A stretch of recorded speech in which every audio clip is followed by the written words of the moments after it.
Member সাহেব, এই মাঝে মধ্যে বৃষ্টির সাথে ভাটা আপনার লসই হলো নাকি? হ্যাঁ, ঠিক মতো নিট শুকাতে পারলো না, তার জন্যই লসটা আপনার বেশি হয়ে গেল। মেম্বার সাহেব কিছুটা করে দিয়ে গেছেন বলে জমিটা ফিরে পেয়েছি আপনার উপর। জিনা টাকাটা রাখ। হাসিবুর, লেনদেনেরই দুনিয়া। তুমি আমাকে দেখবা, আমি তোমাকে দেখবো। আর এমনিতেই আমাদের মেম্বার সাহেব উদার মনের মানুষ। মেম্বার সাহেব আমি আর একটা কথা বলতাম। হ্যাঁ বলো।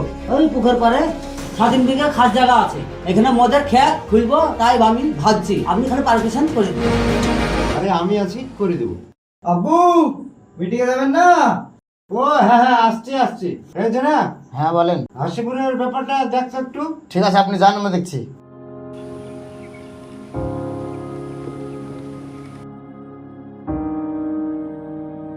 চলো। আব্বু, কোরবানির জন্য কি ভাবনা চিন্তা করলেন? ও হ্যাঁ, কি নেওয়া যায় বলো। আব্বু, আপনি তো মেম্বার, ছোটখাটো কোরবানি দিলে তো আপনার মান সম্মান থাকবে না। যেটা ভালো হয় সেটা করো। বেলডাঙ্গা হাটের সবচেয়ে বড় ছাগলটা নিব। সকালে যাওয়ার সময় টাকাটা নিয়ে দিও। ইমাম সাহেব কেমন আছেন? জি আলহামদুলিল্লাহ ভালো। কি গো আপাততি, কুরবানি নিতে পারলে? হ্যাঁ মেম্বার সাহেব, একটা ছাগল ছিল, সেই ছাগলটা এবার কুরবানি দিব। মেম্বার সাহেব আপনি তো জিজ্ঞেস করাও ঠিক না, আপনি কি কুরবানি দিলেন? আমার কুরবানি নেওয়া বলতে আমার ওই ছেলে ওই বিদেশি ছাগল পছন্দ করেছে, ওই ছাগল দুটো নিয়েছি। এই দেখো এই ছাগল।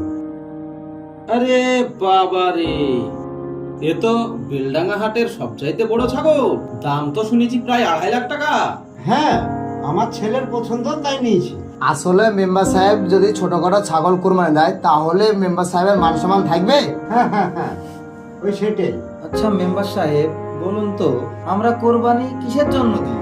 আমরা কুরবানি দিই কারণ গরিব মানুষ গোস্ত খাবে, তারা তো কিনে খেতে পারে না। জি আলহামদুলিল্লাহ ভালো বলেছেন, কিন্তু আপনি একটা কথা ভুল বলেছেন।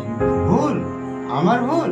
জি হ্যাঁ, আমরা কোরবানি দিই আল্লাহকে খুশি করার জন্য, কিন্তু আপনি যেভাবে বড়াই করছেন এতে আল্লাহ খুশি হবে কিনা আমি জানি না, কিন্তু মানুষ অবশ্যই খুশি হবে। তাহলে ইমাম সাহেব, আপনি কি বলতে চাইছেন, মেম্বার সাহেবের কুরবানি কি কবুল হবে না? অবশ্যই কুরবানি কবুল করার মালিক আল্লাহ, ইনি যে কুরবানি নিয়ে বড়াই করছেন, কবুল হবে কিনা আমি জানি না।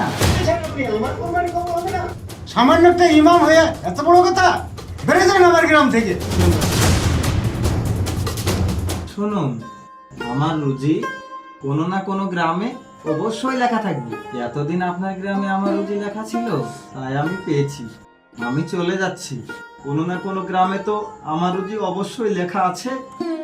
কিন্তু হ্যাঁ, একটা কথা মনে রাখবেন, আল্লাহ তাআলা কোরআন পাকে বলেছে, যার অন্তরে বিন্দু পরিমাণ অহংকার থাকে সে জান্নাতি হতে পারে না। যান যান, টাকা থাকলে দুনিয়া পায়ের নিচে থাকে। মেম্বার সাহেব, আপনার জন্য এই এরিয়াটা দেখেছি, খুব অল্প দামে। ঠিক আছে, তাড়াতাড়ি বায়নাটা সেরে ফেল।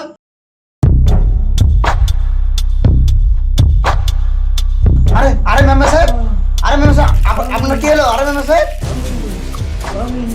আরে আরে আরে মেম্বার সাহেব, আপনার কি হয়েছে মেম্বার সাহেব? আরে আরে মরে গেল তো, আমি বিপদে পড়ে যাবো, থানায় আমাকে ঝুলি ফেলবে।